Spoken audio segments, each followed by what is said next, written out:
तो सांग मैंने आज हूँ मो माँ आपण सहित हूँ हिंचुड़र रेसिपी सेयार कर आमर हूँ हिंचुड़ बोली कहती किंतु बहुत आड़ या पणस कठा बोली कहती।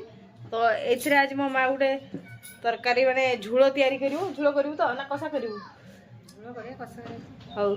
तो एथरे हूँ मो माँ आज गोटे बढ़िया सुंदर तरकारीटा तैयारी कर तो आपको देखेबी केमती मो माँ तैयारी करमती प्रोसेस रोचे रोषे हम आउ एटा केमती काटा हम सबू आपण मानक देखेबी। तो चलतु फास्ट हूँ एटा काटिदबा मो माँ काट मु काटबी मो हाथ अठा लग अठा लगे किस कर राई तेल देदेव राई तेल देदेले हाथ अठा लगे तो मो माँ काट। तो चलतु मो माँ केमती काटुची आपण मानक देखेबी।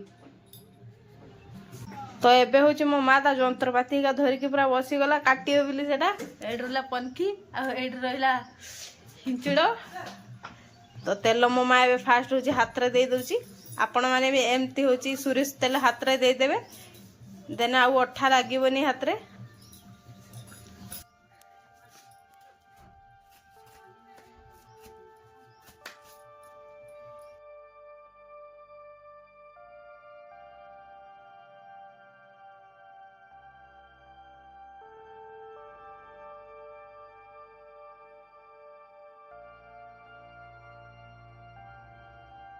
से मझीटा काढ़ी पक दिया हुए तो मझीटा काढ़ी पकदेवे से खिया हुए नी।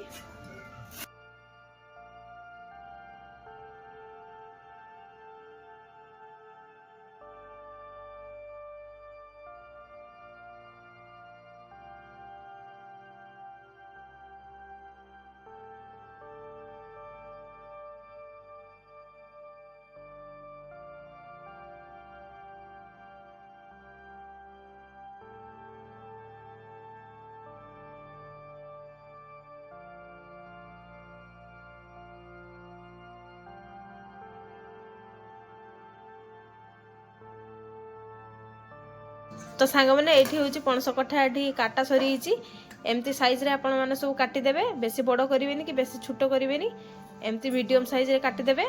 आउ एठी आलू काटिची आलू भी पड़ो एथरे पड़ो रसुण आउ अदा आउ एठी रहिला दीटा सुखिला लंका। तो एबे होची एगुडा को नेकी ग्राइंडिंग करी आनिमी तापरे आपण मानको देखाउची आ कोन सब मसला पड़ो आगो को देखैबी। तो सांग माने एबे होची एथरे होची हल्दी गुळा हबो आउ स्वाद अनुसार लूण दिया हबो। एबे दे लूण स्वाद अनुसार देबे बेसी देबेनी न लुणिया हेइजो। तो याकू कुणी सारिकी याकू होची तेल रे छांकीबा।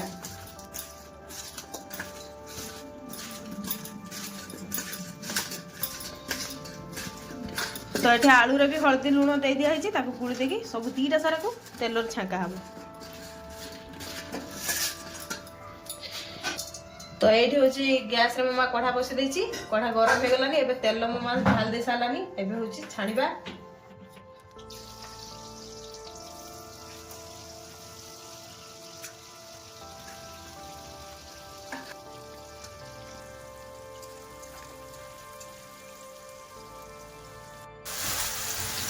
तो सांग माने एठी नाइ पणस बल्कि हे गलानी ताको एबे छाणी दबा।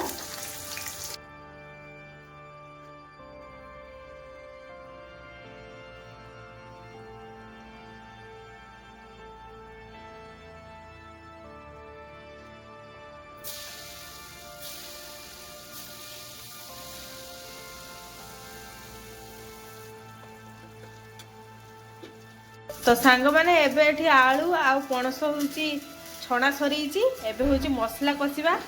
तो ये ममा ना गैस रे पसी दे कढ़ा एबे होची कढ़ा गरम हो गला पर दबा तेल सोरिष तेल। तो एबे थ्रो दे दबा तेल। तो एबे होची तेल गरम हो गला एबे पके दबा तेज पत्र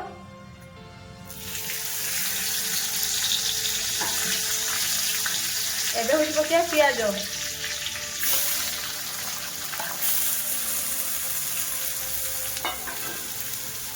एबे एथरे टिके खाली लूण दबा तेने पियाज रा जल्दी जल्दी भाजी जीवो।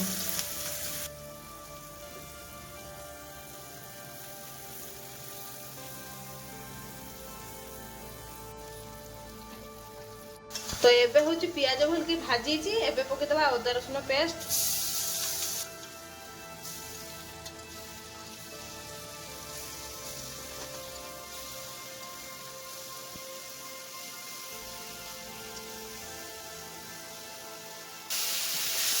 तो सांग माने अदा रसुन सांग होची मु लंका पेस्ट करी आंतिनी तो सेटा मु कहिबा पे भूली थी।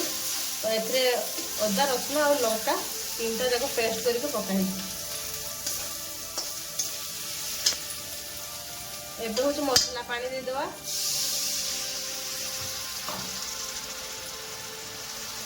एबे टमाटर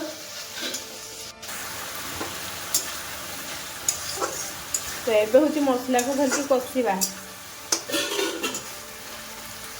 तो एबे टिके हल्दी गुंड दे दवा।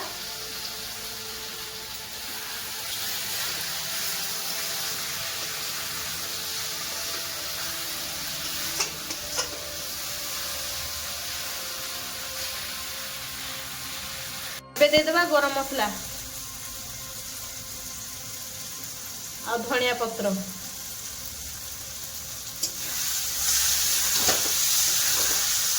तो देखो साग मैंने केते सुंदर मसला पूरा कषि गलानी। एबे होची पणस कठा एन दे दवा। तो एबे गुडा को सब भल के कषिबा।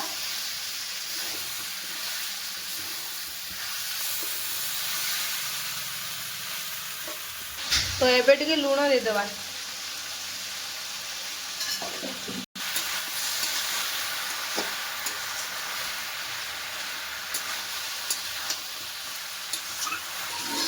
तो सांग माने एबे होची कषा पूरा रेडी हेची। आपण माने चाहिले एमती काढी के कषा खाई परिबे नहले एथरे पानी देबे। आमे होची एथरे टिके पानी दबा जे तो झुळ दरकार। तो एबे एथरे दे दबा पानी जते के झुळ खाइबे सेते के पानी देबे।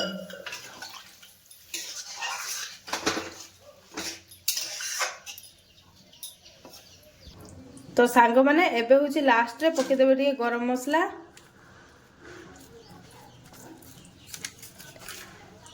तापर होची धनिया पत्र।